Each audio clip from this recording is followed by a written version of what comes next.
गुरुर्ब्रह्मा गुरुर्विष्णु गुरुर्देवो महेश्वरः गुरुः साक्षात् परब्रह्म तस्मै श्री गुरवे नमः। बहनों भाइयों नमस्कार। आध्यात्मिक वेदांग ज्योतिष के ग्रहवाणी चैनल पर मैं पंडित दिनेश नारायण पांडे आप सभी का हार्दिक अभिनंदन करता हूं, आप सभी का स्वागत करता हूं, आभार व्यक्त करता हूं। मैं बहुत आभारी हूं कि आप मेरे ग्रहवाणी चैनल को देख रहे हैं। बहनों भाइयों, सनातन संस्कृति में तिलक का बड़ा महत्व है। तिलक लगाना बहुत आवश्यक है, पुण्यदायक है। तिलक के बारे में हमारे शास्त्र क्या कहते हैं? तो कहते हैं केशव अनंत गोविंद बाराह पुरुषोत्तम पुण्यम यशस्य मायुष्यम आरोग्यम तिलकम में प्रसीदतु। और कहा गया कांति लक्ष्मीम धृतिम सौख्यम अतुलम बलम सौभाग्यम अतुलम बलम ददातु चंदनम नित्यम चंदनम धार्याम्यहम। अर्थात तिलक लगाने से क्या मिलता है? तो कहा गया तिलक लगाने से पुण्य प्राप्त होता है, यश प्राप्त होता है, आरोग्य प्राप्त होता है, आयुष्य प्राप्त होता है, कीर्ति प्राप्ति होती है, कांति प्राप्त होती है, मेधा शक्ति बढ़ती है, सद्भाव पैदा होता है, सौभाग्य बढ़ता है, अतुल बल और पराक्रम बढ़ता है। अगर नित्य माथे पर चंदन का तिलक लगाया जाता है या तिलक लगाया जाता है, वैदिक शास्त्रों में, वैदिक ग्रंथों में और तांत्रिक ग्रंथों में, सब जगह आगम निगम पुराणों में तिलक के बारे में बहुत कुछ बताया गया। आपने अपने जीवन में अनुभव किया होगा, अगर आप 10 व्यक्तियों के बीच में गए हैं और किसी ने तिलक लगाया हुआ है तो उसके प्रति आपका भाव कुछ अलग हो जाएगा। यानी उन 10 व्यक्तियों के बीच में जिसने तिलक लगाया हुआ है उसके प्रति आपके भाव में परिवर्तन हो जाएगा। तिलक किसी भी पूजा पाठ की शुरुआत में आचार्य द्वारा यजमान को लगाया जाता है। किस लिए लगाया जाता है? कि ये सारी चीजें बढ़ें आपके अंदर। मैंने पिछले वीडियो में बताया था कि जिसको डिप्रेशन की शिकायत हो, यानी डिप्रेशन के लिए उसको दवाएं लेनी पड़ रही हो, ज्योतिषी योग है कि जब आपकी जन्म कुंडली में चंद्रमा और बुध दोनों पाप ग्रहों से पीड़ित हो जाते हैं तब जो डिप्रेशन आता है वो औषधियों से ही ठीक होता है। और केवल चंद्रमा पीड़ित होता है तो अचानक डिप्रेशन आता है और फिर अपने आप ठीक भी हो जाता है। तो उसमें मैंने बताया था कि कुमकुम का तिलक अगर आप माथे पे लगाते हैं, आज्ञा चक्र पे लगाते हैं, तो आपका डिप्रेशन बगैर औषधियों के ठीक हो जाता है और कभी भी आप दोबारा डिप्रेस्ड नहीं होते। आप जानते हैं कि चंदन कहां लगाया जाता है माथे पे? तो आज्ञा चक्र में लगाया जाता है। अब आज्ञा चक्र क्या है? जैसा नाम से विदित हो रहा है कि पूरे शरीर को, पूरे ब्रह्मांड को नियंत्रण करने का जो बिंदु है वही आज्ञा चक्र है। पूरे ब्रह्मांड को, पूरे शरीर को नियंत्रित करने का जो बिंदु है वो है आज्ञा चक्र। यद पिंडे तद ब्रह्मांडे, जैसा ब्रह्मांड में है वैसा ही हमारे शरीर में है। आज्ञा चक्र बड़ा महत्वपूर्ण स्थान है हमारे शरीर में। शरीर में 2.5 लाख से ज्यादा नाड़ियां हैं, जिनमें मुख्य नाड़ियां 72,000 और उनमें से भी मुख्य 72 और उनमें से भी जो मुख्य हैं वो 10 नाड़ियां हैं। और इन सब में जो प्रमुख नाड़ियां हैं वो 3 हैं, इड़ा, पिंगला और सुषुम्ना। ये 3 नाड़ियां ही पूरे शरीर को नियंत्रित करती हैं, संदेश देती हैं।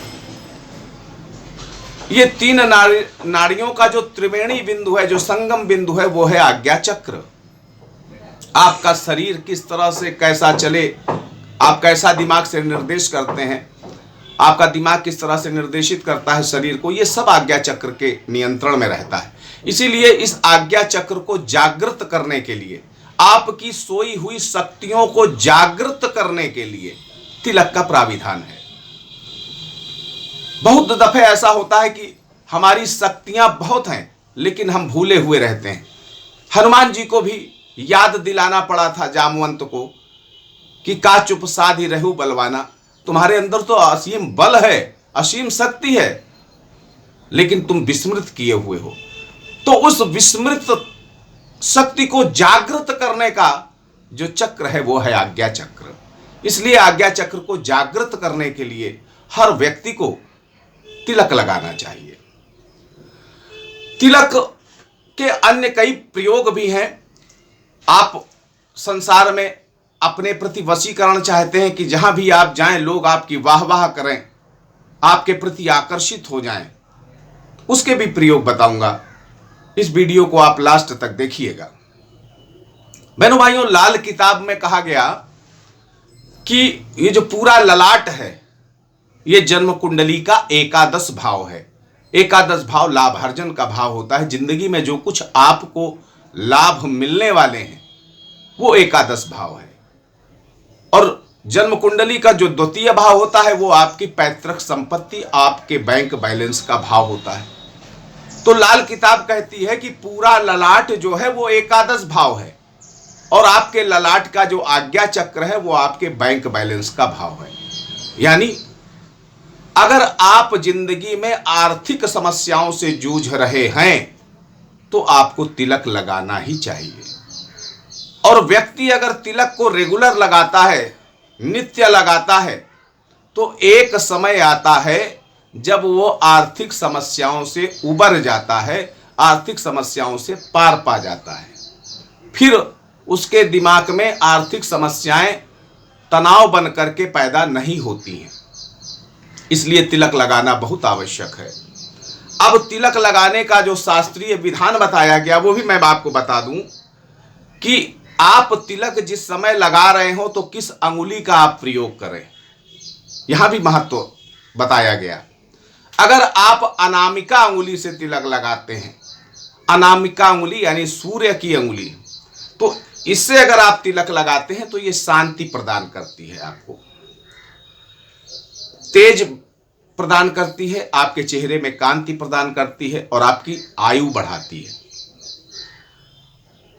मध्यमा अंगुली से लगाते हैं, मध्यमा अंगुली सबसे बड़ी अंगुली होती है, शनि की अंगुली कही जाती है, तो इससे भी आपकी आयु वृद्धि होती है। अब अंगूठा से भी आप लगा सकते हैं। तो अंगूठे से अगर आप लगाते हैं तो ये आरोग्य भी प्रदान करती है और विजय प्रदान करती है और आपको यश और कीर्ति देती है। और अगर मोक्ष प्राप्त करना चाहते हैं तो तर्जनी अंगुली का इस्तेमाल करिए तिलक लगाने में। तिलक के साथ आपने देखा होगा कि चावल भी लगाया जाता है। चावल क्यों लगाया जाता है? चावल इसलिए लगाया जाता है कि चावल को हम कहते हैं अक्षत, यानी जिसका क्षय न हो वो है अक्षत।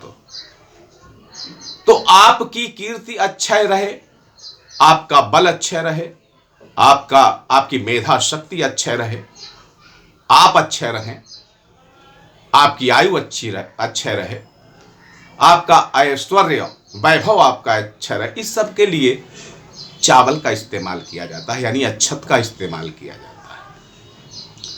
अब बताऊंगा कुछ वशीकरण के प्रयोग जो तिलक लगाने से मिलते हैं।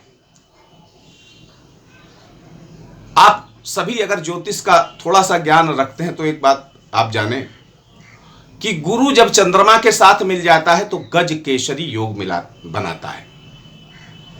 यानी बृहस्पति जब चंद्रमा उससे मिलता है चंद्रमा के साथ में तो गज केसरी योग बनाता है। ये राजयोग है। अब ये राजयोग आप तिलक में भी बना सकते हो। कैसे? हल्दी जो है वो बृहस्पति है और जो चूना है वो चंद्रमा है। और आप सभी जानते हैं कि हल्दी में चूना मिला करके रोचना बनाया जाता है, यानी गज केसरी योग आपने बना लिया। और उस गज केसरी योग को जब आप आज्ञा चक्र में नित्य लगाने लग जाएंगे तो राजयोग आपकी कुंडली में ना भी हो तो भी राजयोग का फल आपको मिलेगा। भगवान श्री कृष्ण गोरोचन का चंदन लगाते थे, गोरोचन लगाया करते थे, उसका तिलक लगाते थे। क्यों लगाते थे? क्योंकि गोरोचन एक ऐसी वस्तु है, अगर उसका तिलक आप लगाते हैं तो सारे संसार में आपका महत्व बहुत बढ़ जाएगा, यानी सारे संसार के लोगों पर आपका वशीकरण का प्रभाव रहेगा। लोग आपकी हर बात को मानेंगे, हर बात को सुनेंगे और आपको महत्व देंगे। सफेद अकौड़े की जड़ है, इसके लिए मैंने एक पूरा वीडियो बनाया हुआ है।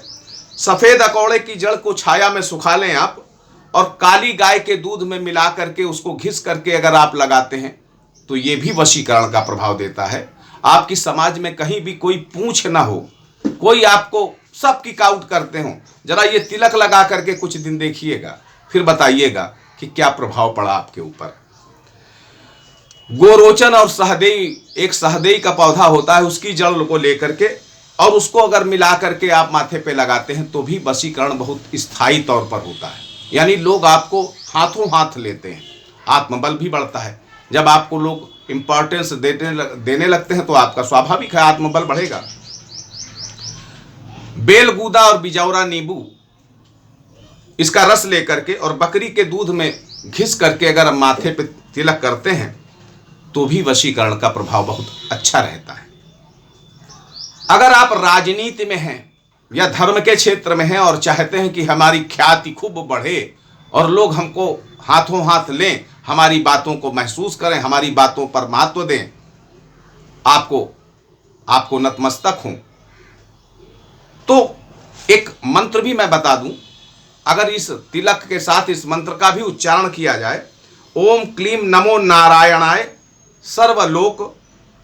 सर्वलोका न्यम वश्यम कुरकुर स्वाहा।